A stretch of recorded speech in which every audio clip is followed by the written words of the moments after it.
After the Storm, a Vietnamese tale of survival and hope. Part 1. The Calm Before the Storm. In the small coastal town of Quang Binh, life moved slowly but peacefully. Fishermen sailed out at dawn and returned at sunset with baskets full of seafood. Children played barefoot in the fields, and elders gathered under banyan trees, sipping tea and sharing old folk tales. Among them was Lin, a 22-year-old university student visiting her family during her semester break. She had been studying environmental science in Hanoi and often told her younger brother Bao about climate change and extreme weather. He would roll his eyes and say, "Sister, you're always talking about storms, but the sky here is always blue." But on the evening of October 27th, 2025, something changed. The air became unusually still. The birds disappeared from the trees, and the fishermen didn't go out to sea. That night, the emergency sirens blared across the province. "Typhoon Damri is heading towards central Vietnam," the radio warned. "Category 4. All residents near the coast must evacuate immediately." Part 2. The Winds Rise. Lin's father, Mr. Phuc, was a proud man who had lived through many storms, but this time he looked worried. The local officials came knocking on every door, urging people to leave. Some hesitated, clinging to their homes and possessions, but Lin convinced her family to seek shelter in the school building, reinforced with concrete and raised from the ground. By midnight, the rain began. Not the gentle drizzle they were used to, but sheets of rain that slammed into the rooftops like fists. The wind howled like an angry beast, uprooting banana trees and tearing the tin roofs off homes.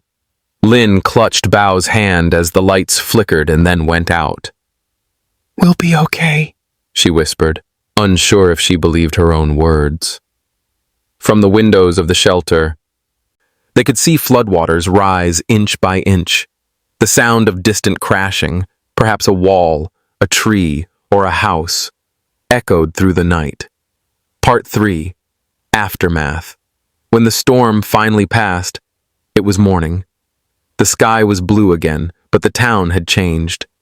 Houses were flattened. Boats were scattered across the fields like toys. Mud covered everything. The air smelled of seawater, broken wood, and sadness. Lin and Bao walked back to their home. What used to be their cozy two-bedroom house was now a pile of debris. Bao looked up at her, tears welling in his eyes. "Is this because of climate change?" Lin nodded slowly. "It's getting worse every year. Stronger storms, warmer oceans." The next few days were a blur of chaos and exhaustion. The government sent rescue teams, but the roads were flooded and communication lines were down. Helicopters dropped food and water. Volunteers from other provinces began to arrive. Part 4. Stories in the Shelter.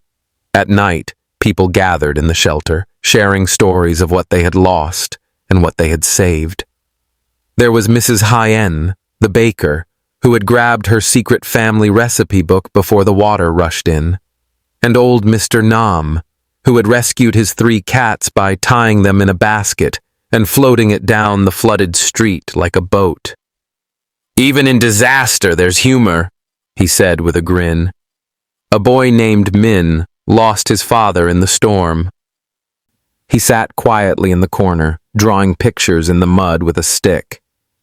One night, Lin sat beside him. "Do you want to talk about it?" she asked. He shook his head. "Do you want to draw me something?"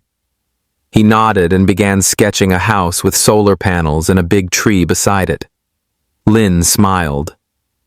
"You're going to be an architect, Min." He looked up. "Will storms still come when I grow up?"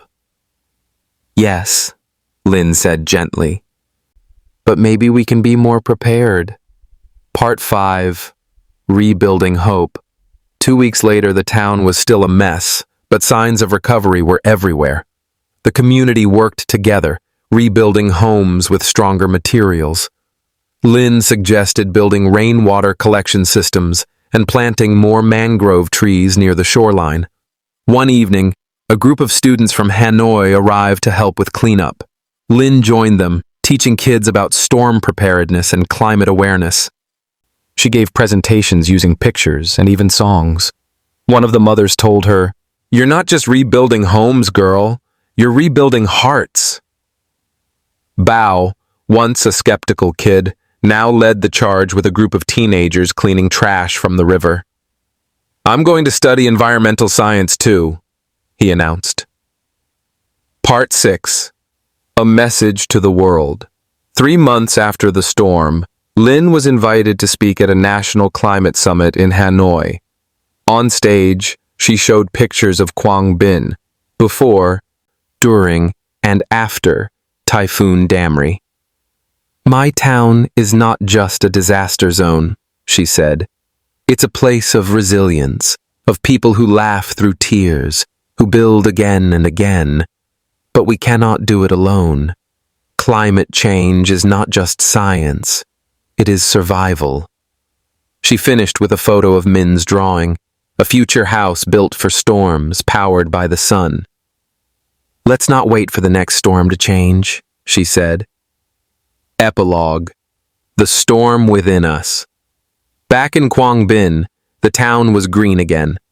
Children played among the rice fields. New roofs shimmered in the sun. And in a small classroom, Lynn taught a group of students about weather patterns, climate change, and the importance of mangroves. "Storms will always come," she told them. "But what matters is how we stand after they pass."